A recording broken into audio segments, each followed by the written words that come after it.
Good morning, everybody. Edward Kelly, your bankruptcy attorney here, and now we're going to deep dive into a Chapter 13 with the same couple of questions I asked about in Chapter 7 in the last two videos, which have slightly different answers with respect to a Chapter 13.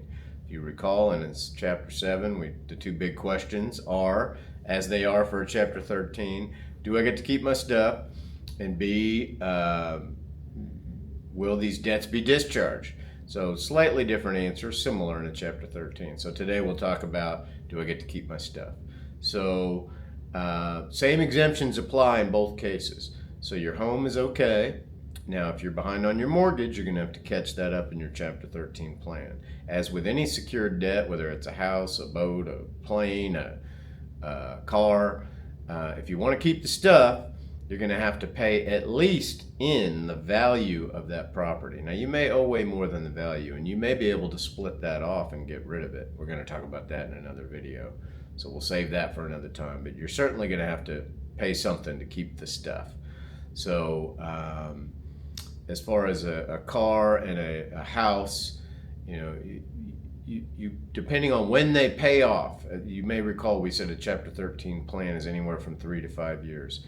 If those loans pay off during that lifetime of your plan, 3 to 5 years, they need to be paid through your plan. As we said before, what a 13 is I'm helping you propose a detailed plan to pay all of your creditors. If a loan terms or finishes within the time of your Chapter 13 plan, it needs to be paid through that plan. If it's outside of that, they call it a long-term debt, and you can provide for it to be paid directly and deduct it as an expense so you don't double pay. So, you're going to still have some bills, but they're going to be considered in the amount of your plan payment.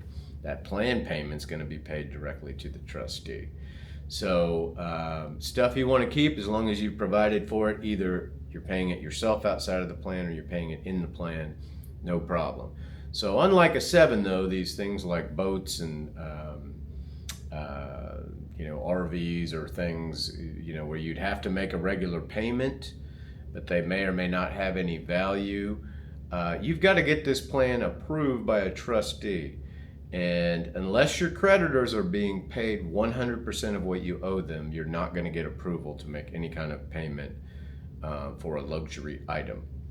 So there are what we call 100% plans, where you're basically just taking all your debt and coming up with a way to pay it all over time. If you do that and you still have enough money left over to pay your boat payment, great, no problem, because everybody's getting 100%. If you don't, you're probably going to have to let that go. So that's a little different than a 7. Now, you're not supposed to really have enough money left over to make that boat payment in a 7, but the whole case takes 3 months. So things change or you figure something outside of that, you might be able to keep it. But in a 13, you and the court are going to be intimately together for 3 to 5 years, and you're going to need approval for any debt that you have. And if you want to take on additional debt, you got to get approval from the court, and it's doubtful, because the idea is you're paying all of your money into this plan for that amount of time. At the end of it, anything left over gets discharged. Any secured stuff should have been paid. So that's the answer to, very short answer to, do I get to keep my stuff in a Chapter 13? As always, I'm Edward Kelly, your bankruptcy attorney. You can reach me at edwardkelleylawoffice@gmail.com. That's Kelley lawoffice@gmail.com, or at 580-478-3130. And we'll be back with, can I get rid of these debts in a 13 tomorrow?